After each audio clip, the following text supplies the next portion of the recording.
2000년 전 오늘 아침에 우리 주님은 어린 나귀를 타고 예루살렘 성에 입성을 하십니다. 그래서 오늘은 그 날을 기념해서 종려주일이라 이렇게 말합니다. 이 종려주일이라고 하는 말은 종려나무의 가지를 꺾어서 예수님을 흔들면서 그 종려나무 가지를 흔들면서 예수님을 환영했기 때문에 그것을 본따서 종려주일이라 이렇게 이야기를 합니다. 예수님은 주로 갈릴리에서 복음을 전하셨습니다. 갈릴리에서 복음을 전하다가 절기, 1년에 3번 절기를 맞이하죠. 이 절기를 맞이할 때마다 예루살렘으로 내려오십니다. 그러면 예루살렘 주변에서 복음을 전하시다가 다시 올라가고 내려가고 이렇게 과정을 갖게 되시는데, 예수님의 3년 공생애가 마치는 마지막 절기가 6월절이고 6월절에 예수님께서 십자가에 못 박히십니다. 이 마지막 절기를 주님은 다 알고 계셨습니다. 당신이 십자가를 져야 된다는 사실을 알고 이제 마지막 주간에 십자가를 지시기 위해서 비장한 각오를 하고 지금 예루살렘으로 내려오신 겁니다.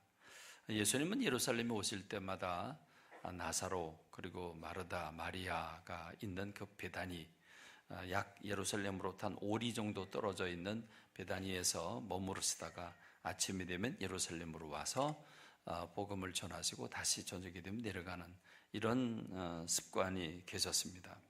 오늘도 그렇게 예수님은 예루살렘 가까이, 지금 이 나사로의 집에서 나오셔서 예루살렘 가까이 오셨는데, 다른 때와는 달리 예수님이 두 제자를 부르더니 맞은편 마을로 가라. 맞은편 마을로 가면 나귀와 나귀 새끼가 매여 있는 걸 보게 될 텐데 그거 끌고 와라 그럽니다. 혹시 누가 그걸 보고 왜 끌고 가냐 그러면 주님께서 쓰시겠다고 그래라. 그러면 풀어줄 것이다. 이렇게 해서 나귀를 끌고 옵니다. 나귀를 끌고 왔더니 예수님, 이 제자들이 다 알고나 있었던 것처럼 익숙하게 그들의 겉옷을 벗어서 예수님의 그 가지고 온 그 나귀 등에다가 얹어놓고 예수님은 그 나귀를 타고 예루살렘 성으로 입성을 하십니다. 지금까지는 늘 걸어서 다니셨는데 이번만큼은 예수님께서 나귀를 타고 들어가시는 겁니다. 그랬더니 예루살렘 성 사람들이 소동이 났다 그랬습니다. 그래서 예수님을 환영하는데 참 놀라운 소리를 외치게 됩니다.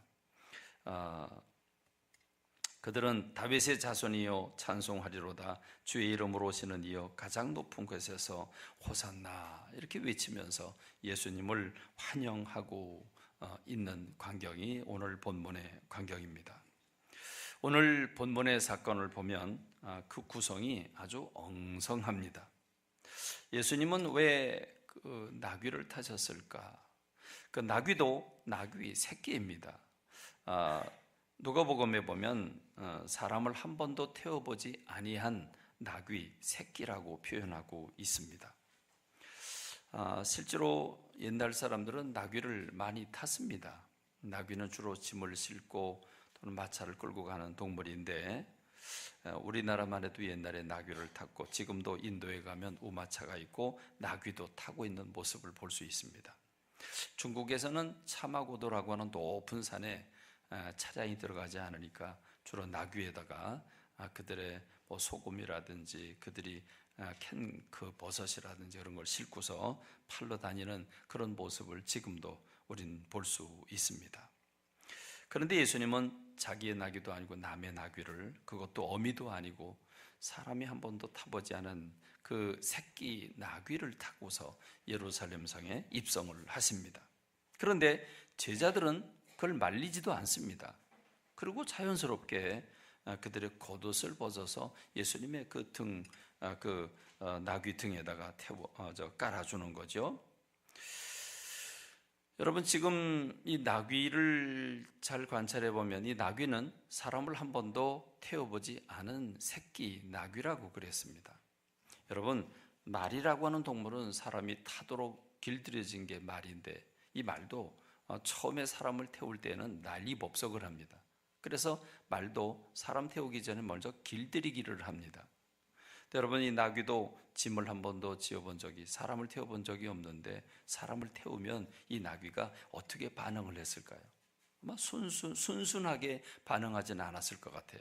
몹시 불편해하고 이리저리 안절부절하고 아마 불안해하고 뒤뚱거리고 그랬을 것 같습니다. 근데 예수님이 제자들은 한마디 질문도 안 해요. 예수님 뭐 하려고 나귀를 끌어오라는 거죠? 아니 지금까지 걸어 다니다가 왜 갑자기 나귀를 타시는 겁니다? 나귀를 타시는 겁니까? 타시려면 어미 나귀를 타시든지, 아니 왜 새끼 나귀를 타시는 겁니까? 이렇게 질문하는 제자들이 하나도 없습니다. 그리고 약속인 한 듯이 겉옷을 벗어 그 나귀 위등에다가 얹어 놓습니다.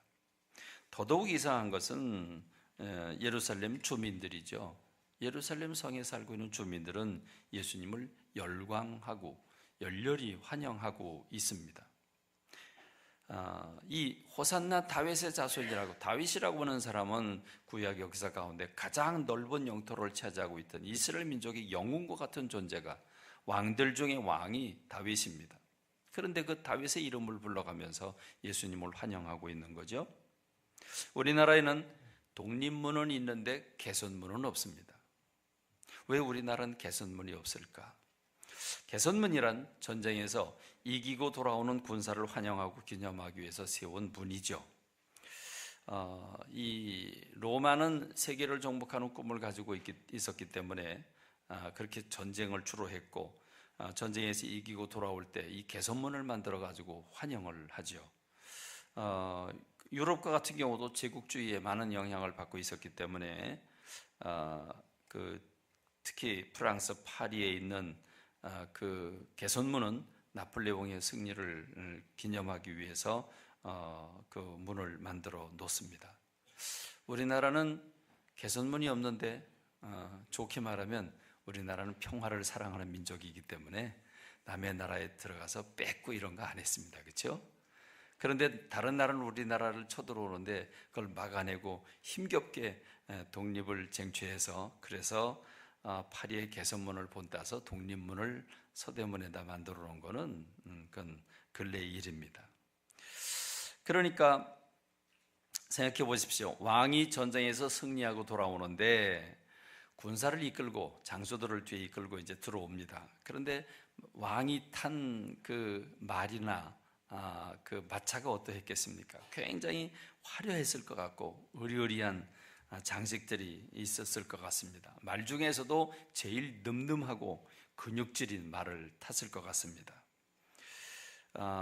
그리고 그 뒤에는 장수들과 병정들이 따라오고, 그 뒤에는 포획한 그 수많은 금은 보화와 그리고 엄청난 전쟁에서 얻은 노획물들을 수많은 나귀들에게 실어서 지금 들어오고 있고, 그리고 맨 뒤에는 끌고 온 장수들이나 포로들이 포석줄에 묶여가지고 고개를 떨구고 힘없는 발걸음으로 매여서 들어오는 이런 모습이겠죠. 그러니까 그런 모습을 보고 있자니까 그 나라의 수도에 있는 사람들은, 그 주민들은 엄청나게 열광했을 것이라고 생각을 합니다.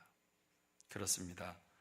그때 타는 그 왕의 말을 보면 그 근육질과 그 때깔, 그리고 머리에 씌워준 그 장식들, 아마 그걸 보면 감탄을 자아내게 할 것입니다.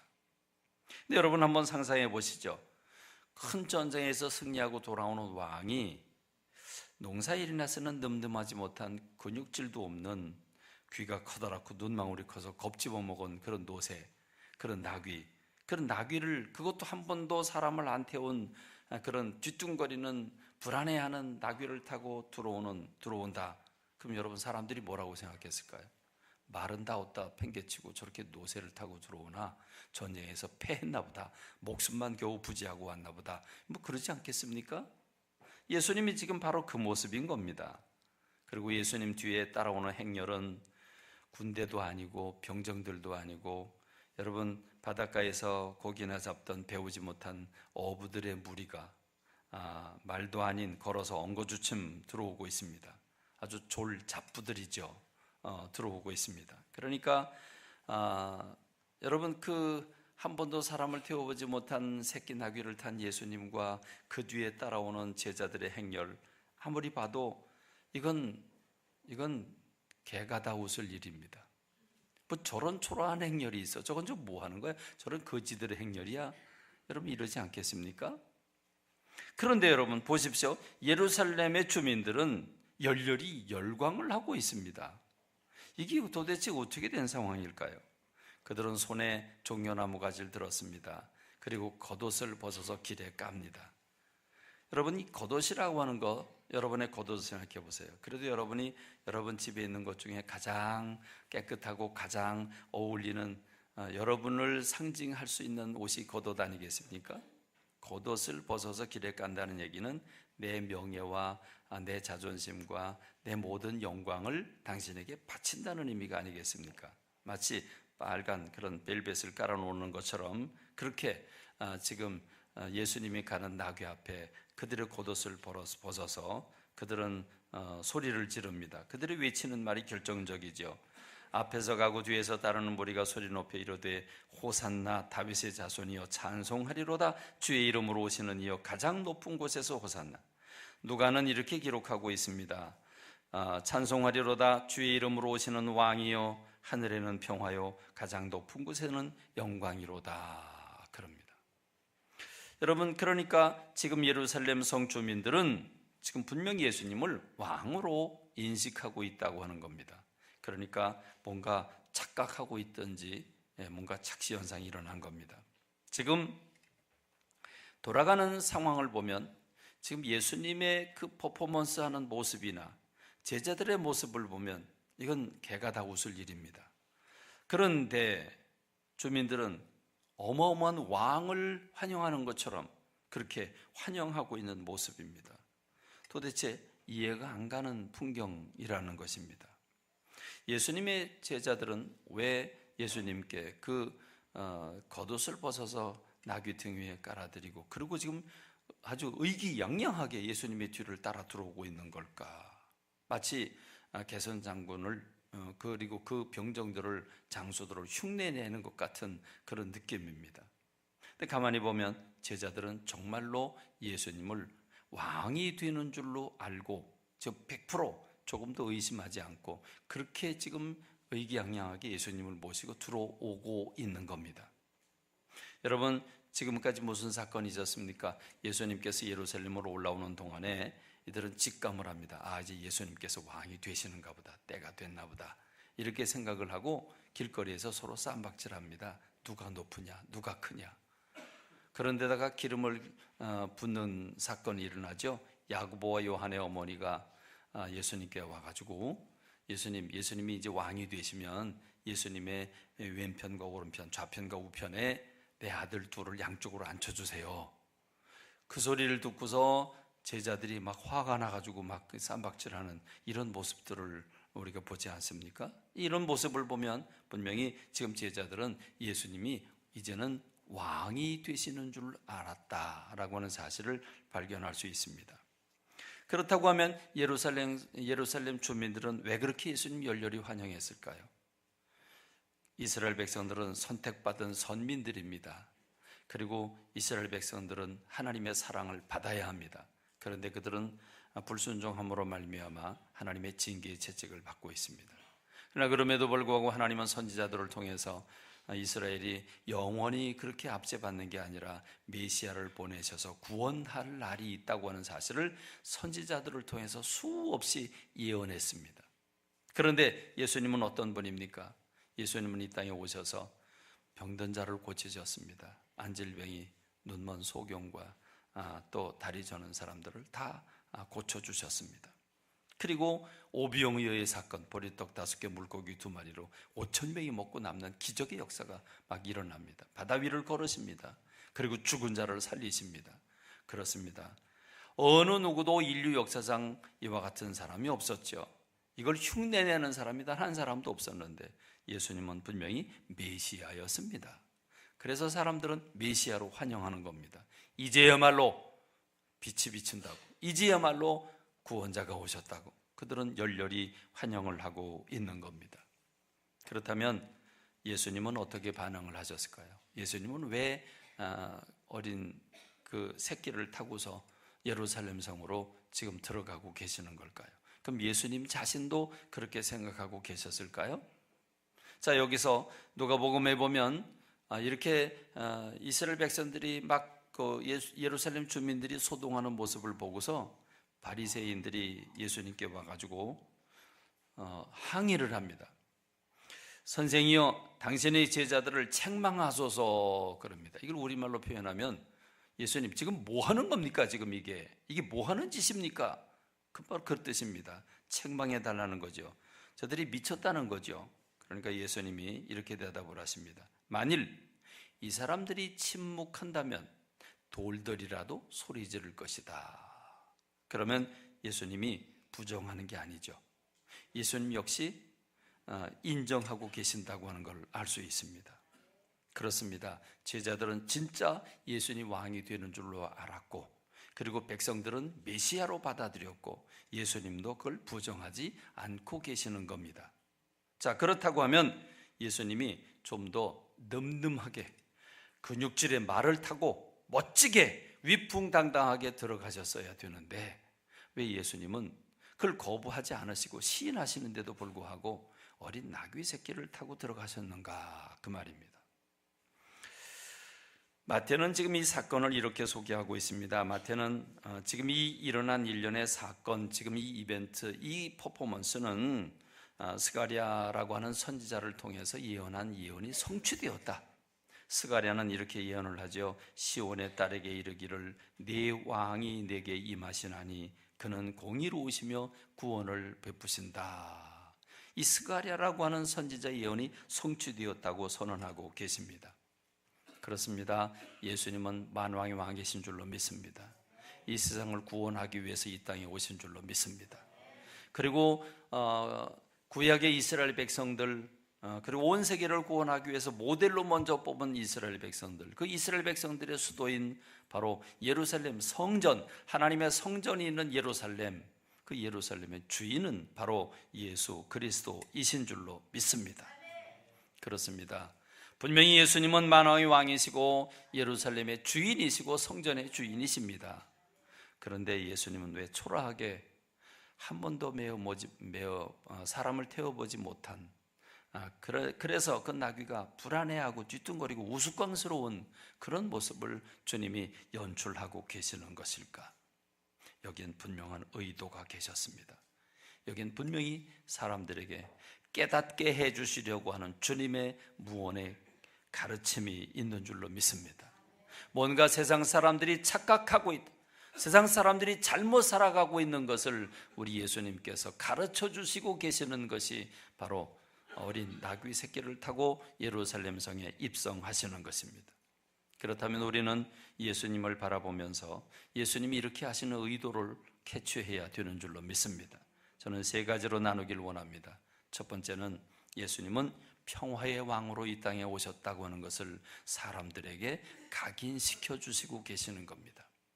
예수님이 타신 것은 전쟁의 동물이 아니라 평화의 동물인 나귀를 타셨습니다. 여러분, 이 나귀를 타셨다고 하는 것, 그리고 예수님이 지금 입성하시는 성은 예루살렘 성입니다. 여러분, 이 예루살렘 성에 입성하시는 예수님을 바라보고 지금 누가복음은 이렇게 표현하죠. 찬송하리로다 주의 이름으로 오시는 왕이요 하늘에는 평화요 가장 높은 곳에는 영광이로다 했습니다.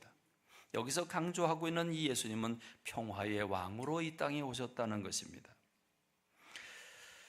히브리 기자는 예수님을 이렇게 압축을 하고 있죠. 이 멜기세덱은 살렘 왕이요 지극히 높으신 하나님의 제사장이라 여러 왕을 쳐서 죽여 돌아온 아브라함을 만나 복을 빈 자라. 아브라함의 모든 것의 10분의 1을 그에게 나눠주니라. 그 이름을 해석하면 먼저는 의의 왕이요 그 다음은 살렘 왕이니 곧 평강의 왕이라. 다시 말하면 멜기세덱은 예수님을 상징하는데, 예수님이 이 예루살렘 성에 들어가시는 예수님은 바로 살렘 왕, 예루살렘은 평화의 도시란 말인데, 이 평화의 도시에 우리 주님은 살렘 왕으로 들어가고 계시는 겁니다. 평화의 왕으로 들어가고 계시는 것입니다. 그렇습니다. 주님은 이 땅에 평화를 주시기 위해서 오셨고 평화의 왕이라고 하는 것을 말씀하고 계시는 줄로 믿습니다. 하나님 없는 지나간 인간의 역사는 한마디로 말하면 전쟁의 역사라고 봐야 될 것입니다. 전쟁. 여러분 아마 어쩌면 지난 날들을 돌이켜보면 일지를 보면 단 하루도 싸우지 않고 살아간 날들이 있었을까 싶을 정도로 지나간 인간의 역사는 전쟁사라고 해도 과언이 아닙니다. 전쟁은 무엇입니까? 세상은 남의 것을 빼앗아서 내 배를 채우려고 하는 것, 그게 전쟁입니다. 다른 게 전쟁 아닙니다. 여러분 전쟁, 원시시대는 무엇을 가지고 전쟁을 했습니까? 아주 단순하게 원시시대에는 먹는 걸 빼앗기 위해서 전쟁을 했습니다. 먹는 것, 내 배를 채우기 위해서 상대방이 만들어 놓은 거, 짐승을 잡아서 말려놓은 거, 이런 거 쳐들어가서 그들을 죽이고 그리고 음식을 빼앗아 옵니다. 단순히 먹거리를 뺏기 위해서 전쟁을 치루었습니다. 그리고 고대로부터 근대까지는 땅이 있어야, 기름진 땅이 있어야, 그리고 좋은 땅을 차지해야 안전하고 농사를 잘 지을 수 있었기 때문에 고대로부터 근대까지는 땅 뺏기를 했습니다. 그래서 좋은 땅을 차지하는 게 그게 목적이었습니다. 그 땅을 차지하기 위해서 수많은 군대를 일으켰고, 군대를 통해서 상대방의 적군을 죽이면서 그 땅에 사는 사람들을 몰아내면서 그리고 자기네가 그 땅을 빼앗았습니다. 그리고 현대에는 경제라고 하는 경제 전쟁을 통해서 지금은 땅이 아니라 돈 뺏기를 하고 있습니다. 그렇죠? 돈 뺏기 전쟁입니다. 다른 사람이야 죽든지 말든지 관계없이 힘을 통해서 돈을 빼앗는 겁니다. 돈을 많이 빼앗아야 그래야 부를 누릴 수 있기 때문에 지금은 돈 뺏기 전쟁을 하고 있습니다. 오직 힘 있는 자만이 소유하고 힘 있는 자만이 살아남고 힘 있는 자만이 부를 누릴 수 있기 때문에, 권력을 누릴 수 있기 때문에 힘을 키우려고 합니다. 지금 국회에서는 힘 겨루기를 아주 엄청나게 초이기를 하고 있는 상황을 우리가 엿볼 수 있습니다. 여러분 수십만 명, 수백만 명이 달라붙어서 전쟁을 합니다. 땅을 빼앗고 돈을 빼앗고 먹을 걸 빼앗습니다. 그런데 여러분 그렇게 해서 왕이 됩니다. 그렇게 해서 황제가 됩니다. 그런데 몇 년, 몇십 년 지나지 않아서 그동안에 숨을 죽이고 힘을 기른 또 다른 사람이 나타나서 그 정권을 뒤집어 엎습니다. 그렇게 해서 세상의 역사는 또 바뀌어갑니다. 땅 주인이 바뀌어갑니다. 돈 주인이 바뀌어갑니다. 북한이 저렇게 핵에 몰두를 하고 집착하는 이유는 무엇입니까? 힘을 가진 자만이 살아남을 수 있기 때문에 우리는 핵 보유국이라고 하는 걸 드러내기 위해서 안간힘을 쓰고 있습니다. 그렇다고 하면 강대국들은 왜 이렇게 북한이 핵 가지는 걸 못 봐주고 있는 겁니까? 한 나라라도 핵을 가지고 있으면 경쟁 국가가 되기 때문에 또 스트레스를 받고 피곤하기 때문에 못 가지게 하기 위해서 안간힘을 쓰고 있는 겁니다. 원리는 간단합니다. 힘이 있어야 된다는 것입니다. 남은 힘을 못 가져야 되고 나는 힘을 많이 가져야 돼요. 강대국들은 대놓고 핵 발전을 핵실험을 하고, 그리고 북한이나 작은 나라는 이란이나 이런 나라는 절대로 하면 안 되고, 논리가 참 이상하죠? 힘의 논리입니다. 그렇습니다. 그러나 예수님은 평화의 왕으로 오셨고 평화 밖에는 이 세상에 행복의 길이 없다고 하는 것을 가르쳐 주시는 것입니다. 뺏고 빼앗기는 싸움을 통해서 평화를 얻을 수 있는 게 아니라고 말씀하시는 겁니다. 말은 전쟁의 수단인데 나귀는 평화의 수단입니다. 나귀 타고 계신 예수님의 모습, 예수님은 평화를 추구하는 자만이, 그래서 예수님은 칼을 휘두르고 있는 그 베드로를 향해서 칼을 사용하는 자는 칼로 망한다.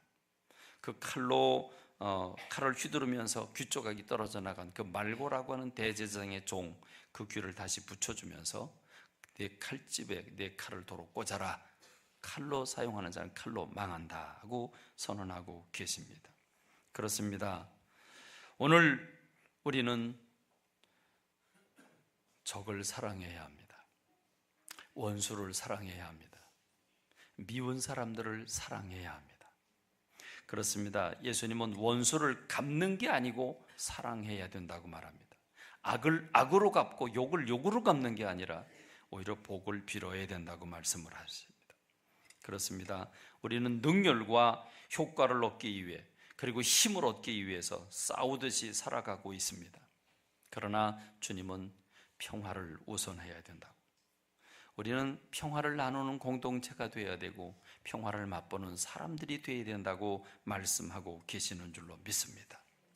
세상적인 방법은 원수 갚고 정죄하고 적으로 삼고 힘으로 빼앗고 누리려고 하는 게 세상적인 사고방식인데, 예수님은 정반대로 평화를 위해서 할 수 있는 모든 걸 하라고 말씀하고 계시는 줄로 믿습니다. 그래서 주님은 이 평화를 얻는 방법은 뭐냐? 겸손한 것이라고, 자기를 부인하는 것이라고. 그래서 걸맞지 않은, 옷에 맞지 않는, 예수님은 어마어마한 말을 타고 오시는 게 아니라 예수님은 나귀, 그것도 새끼를 타고 입성하시는 겁니다.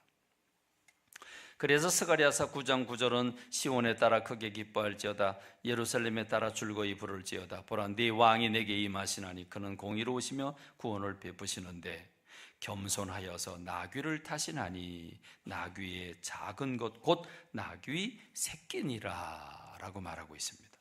그렇습니다. 여러분, 세상이 혼란스러운 이유가 무엇입니까? 세상이 왜 혼란스럽죠? 똑똑한 사람들이 너무 많아서 그래요. 똑똑한 사람들이 많아서 싸워요. 여러분, 세상이 좀 평안하려면요, 조금 어리숙한 사람들이 많아야 돼요. 어리숙한 사람들. 여러분, 이게 어리석은 사람하고 어리숙한 거하고는 달라요. 어리석은 건 진짜 바보고 어리숙한 거는 바보처럼 보이는 거예요. 근데 누가 바보처럼 보이죠? 순수한 사람들이 바보처럼 보여요. 정직한 사람들이 바보처럼 보여요. 자기를 부인하고 욕심을 부리지 않는 사람들이 바보처럼 보여요. 이렇게 좀 어리숙해 보이는 사람들이 세상을 평화롭게 만들어 줍니다. 그렇지 않습니까? 똑똑한 사람들은 손해 안 봐요. 똑똑한 사람들은 요령을 피워요. 똑똑한 사람들은 억울하면 싸워요. 여러분, 꾀를 써서 뺏으려고 덤벼들어요. 그러니까 순수하고 정직하고 자기를 부인하고 욕심을 내지 않는, 좀 어리숙해 보이지만 평화를 사랑하는 사람들이어야 되는 줄로 믿습니다. 여러분, 이런 사람을 성경은, 지금 예수님은 겸손한 사람이라 이렇게 표현하고 계시는 겁니다. 왕은 높은 위치에 있어야 합니다. 왕은 카리스마가 있어야 합니다. 왕을 우습게 보면 안 됩니다. 그리고 높은 위치에 있는 것은 좋은 겁니다. 그래서 우리는 너도 나도 힘 있는 높은 사람이 되기를 원하고 있습니다. 그렇습니다. 최고가 되기를 원합니다. 제일이 되기를 원합니다. 중앙이 되기를 원합니다. 그래서 교회도 이런 거 따라가느라고 제일교회, 중앙교회, 그렇죠? 여러분, 이건 우리의 꿈이 아닌 줄로 믿습니다. 여러분, 마태복음 11장 28절에 예수님께서 수고하고 무거운 짐진 자들아 다 내게로 오라, 내가 너희를 쉬게 하리라 그랬습니다. 예수님이 수고하고 무거운 짐진 자들을 오라고 그랬는데 누가 수고하고 있죠? 누가 짐을 지고 있죠? 여러분, 인생은 피곤해요. 인생은 힘들어요. 인생은 버티고 서 있기가 쉽지 않아요. 왜 그렇죠? 왜 피곤하죠? 왜 스트레스 받죠? 왜 무거운 짐이죠? 우리 한번 생각해 봅시다. 인생이 좀 여유롭고 인생이 좀 즐기고 인생이 좀 자유로워야 되는데 왜 우리는 스트레스를 받고 있어요? 왜 너무 힘들어요? 왜 못 견디겠어요? 왜 못 참겠어요? 분노가 일어나고, 그리고 막 화가 나고 힘들고 울며 불며 못 견디고 막. 여러분, 왜 그렇죠? 우리 한번 솔직히 얘기해 봅시다. 높이 되고 싶은데 높이 되질 않아요. 많이 가지고 싶은데 못 가져요. 누리고 싶은데 못 누려요. 그래서 속이 상해요. 그래서 화가 나요. 뺏고도 싶은데 뺏을 능력이 없어요. 실력이 있든지 힘이 있든지 해야 되는데 힘도 없어요. 그럼 순순히 따라가야 되는데 순순히 따라가기 너무 억울해요. 그래서 화병이 걸려요. 스트레스가 뭐예요? 스트레스로 인해서 생기는 병은 다 화병이지. 그렇지 않습니까? 여러분, 우리가 지금 무겁고 수고하고 무거운 짐을 지는 이유는 무엇입니까? 뺏으려고 하는데 안 뺏어지니까 우리가 지금 힘든 겁니다. 그런데 예수님 뭐라고 말씀하십니까?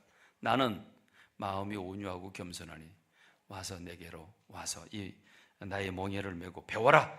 그럼 너의 마음이 쉼을 얻으리라. 여러분, 예수님이 지금 말씀하시는 나는 마음이 온유하고 겸손하니 이걸 배워라. 우리는 온유를 배워야 되는 줄로 믿습니다. 겸손을 배워야 되는 줄로 믿습니다. 그런데 온유하면 바보라고 생각해요. 온유하면 힘이 없는 사람이라고 생각해요.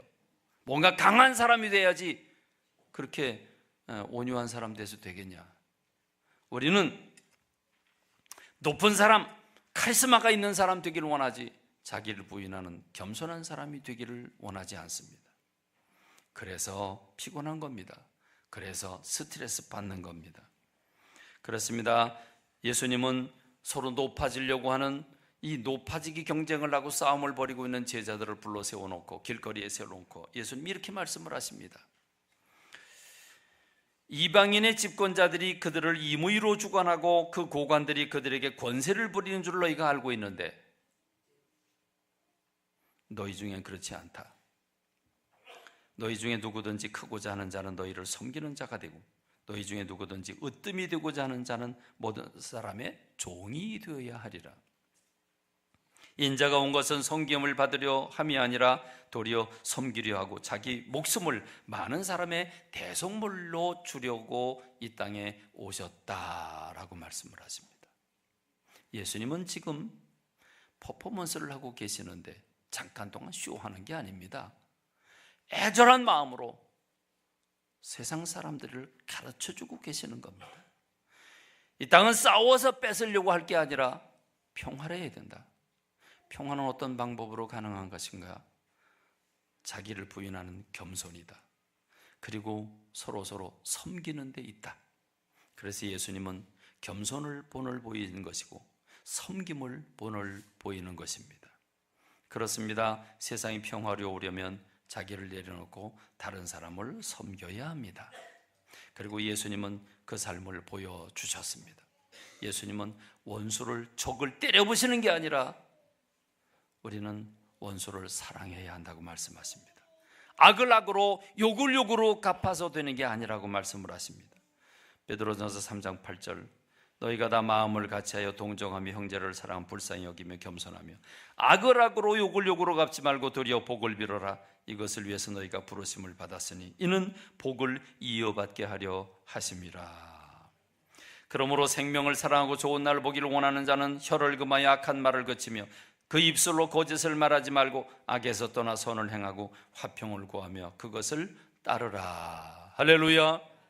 그러므로 예수님은 억울한 일을 당해도 침묵을 지키셨습니다. 화가 나지만 참으셨습니다. 사람들이 돌로 치려고 하면 슬며시 빠져나갔지 멱살 잡고 싸우지 않으셨습니다. 그렇습니다. 빌립보서 2장 1절로 8절의 말씀, 예수님의 그 십자가 지심을 이렇게 말하고 있죠. 그리스도 안에 무슨 권면이나 사랑에 무슨 위로나 성령에 무슨 교제나 긍휼이나 자비가 있거든 마음을 같이하여 같은 사랑을 가지고 뜻을 합하여 한 마음을 품어 아무 일에든지 다툼이나 허용으로 하지 말고 오직 겸손한 마음으로 각각 자기보다 남을 낮게 여기고 각각 자기 일을 돌볼 뿐더러 또한 각각 다른 사람의 일을 돌보아 나의 기쁨을 충만하게 하라. 그걸 누가 했느냐? 예수님이 했다. 너희 안에 이 마음을 품으라. 곧 그리스도 예수의 마음이니 그는 근본 하나님의 본체시나 하나님과 동등됨을 취할 것으로 여기지 아니하시고 오히려 자기를 비워 종의 형체를 가지사 사람들과 같이 되셨고 사람의 모양으로 나타나사 자기를 낮추시고 죽기까지 복종하셨으니 곧 십자가에서 죽으심이라. 할렐루야. 그렇습니다. 예수님은 자기를 부인하고 겸손하게 자기를 부인하면서 서로 종노릇할 때 평화가 올 것이라고 가르쳐주고 계시는 겁니다. 여러분, 섬기는 사람들을 종이라고 말합니다. 예수님은 이 세상의 주인이신데 종의 모습으로 이 땅에 오셨고 종의 모습으로 섬겨주셨습니다. 그렇습니다. 갈라디아서 5장 13절에 보니까 형제들아 너희가 자유를 위하여 부르심을 입었으나 그러나 그 자유로 육체의 기회를 삼지 말고 오직 사랑으로 서로 종노릇하라 했습니다. 우리가 서로 종노릇해야 합니다. 우리가 서로 종노릇해야 합니다. 여러분, 부부관계도 매한가지입니다. 결혼을 왜 합니까? 왜 이쁜 섹시를 찾습니까? 병일 형제, 왜 결혼해? 왜 결혼해? 왜 두 사람이 서로 이 사람 됐다, 왜 서로 선택을 했어요? 만약 실망되는 부분이 있고 뭔가 얻어질 부분이 없다고 그러면 에이, 별 볼 일 없어, 나하고 관계없어 그랬을 텐데, 뭔가 유익이 될까 봐. 뭐가 유익이 될까? 여러분, 부부관계도 동일합니다. 얻으려고만 하면 실망을 하게 되고, 실망을 하면 다투게 되어 있습니다. 그런데 여러분, 예수님이 가르쳐준 방법, 사도 바울이 가르쳐준 방법이 뭐죠? 서로 종노릇하라는 겁니다. 아내들이여 자기 남편에게 복종하기를 주께 하듯 하라. 이는 남편이 아내의 머리됨이 그리스도께서 교회의 머리됨과 같음이니 그가 바로 몸의 구주시니라. 그러므로 교회가 그리스도에게 하듯 아내들도 범사에 자기 남편에게 복종할지니라. 여러분, 교회가 그리스도에게 어떻게 합니까? 우리 교회가 예수님께 충성해야 되지 않습니까? 예수님의 말씀에 복종해야 되지 않습니까? 그러니까 우리는 종처럼 예수님을 섬기라는 얘기인데, 종처럼 남편을 섬기라는 겁니다. 그런데 여러분, 그럼 남편은 그럼 그래야지, 당연히 그래야지, 그랬다간 큰 코 다치죠. 남편들아, 아내 사랑하기를 그리스도께서 교회를 사랑하시고 그 교회를 위하여 자기 자신을 주심같이 하라 했습니다. 여러분, 이거는 무엇입니까?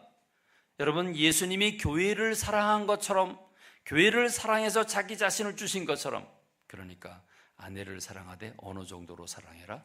목숨 던져서 사랑해라. 목숨 던져서 사랑해라.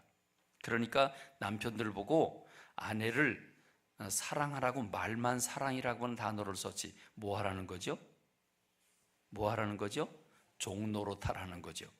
그러니까 아내는 남편에게 복종해라, 종노릇해라. 그리고 남편은 아내에게 종노릇해라.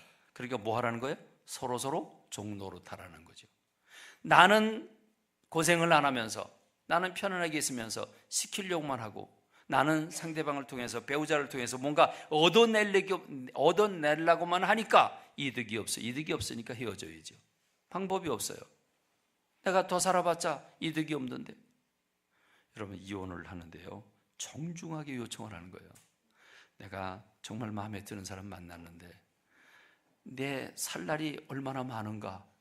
그런데 내가 이걸 안 하면 후회할 것 같다. 그런 이혼을 해달라. 기가 막힌 거죠. 아주 철저한 이기주의입니다. 그렇죠? 이기주의인데, 이기주의 입장에서 보면 맞아요. 앞으로 살 날이 짧은데 내가 사랑을 해보고 죽어야지. 지금 배기 싫은 마누라고 어떻게 살아? 못 살지. 나 너에게서 정 떨어졌다, 그러니까 물러가 주라, 이거거든요. 철저한 세상의 원리입니다. 여러분, 성경은 우리들에게 분명히 가르쳐줍니다. 서로 종노릇하라고요. 부모는 자식에게 군림하지 맙시다. 부모는 자식에게 종노릇해야 되고, 자식은 부모에게 종노릇해야 합니다. 서로 종노릇해야 되는 줄로 믿습니다. 사장님은 사원들을 향해서 종노릇하고, 사원들은 또 자원해서 종노릇하고, 그럴 때 행복해지는 줄로 믿습니다. 그렇습니다. 예수님은 지금 이 퍼포먼스를 통해서 확실하게 가르쳐주고 계시는 겁니다. 세상 힘의 논리를 가지고 싸워서 얻으려고 하지 마라. 불행해진다. 함께 죽는다. 섬기려고 해야 된다. 평화로운 방법이어야 되는데, 평화를 얻어야 되는데, 평화주의자가 돼야 되는데, 평화는 어떤 방법으로 오는 거냐?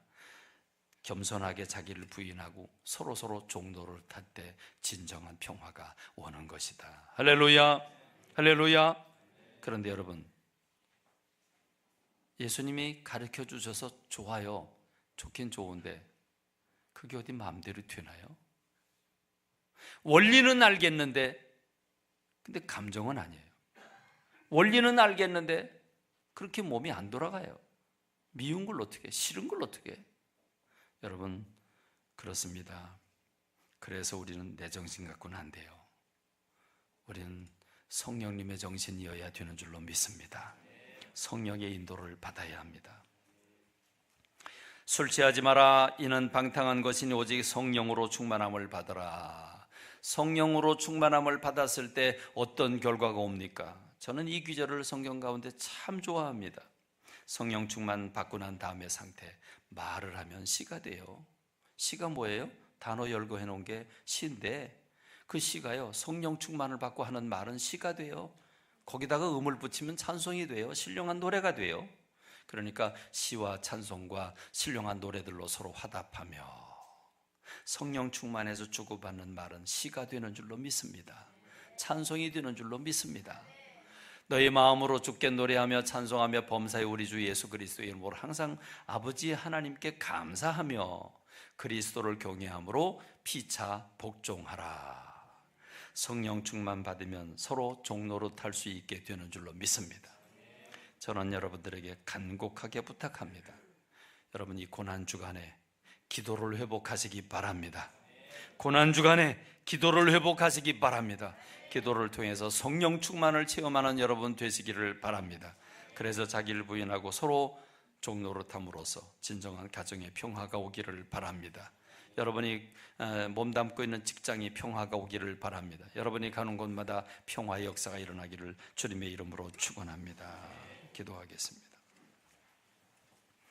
영광과 찬양을 받으시기 합당하신 아버지 하나님, 주님의 크신 은혜와 사랑, 감사와 찬미를 주님 앞에 돌립니다. 세상은 힘으로 빼앗으려고 합니다. 하나님, 그래서 세상은 지옥이 됩니다. 세상은 높아지려고 합니다.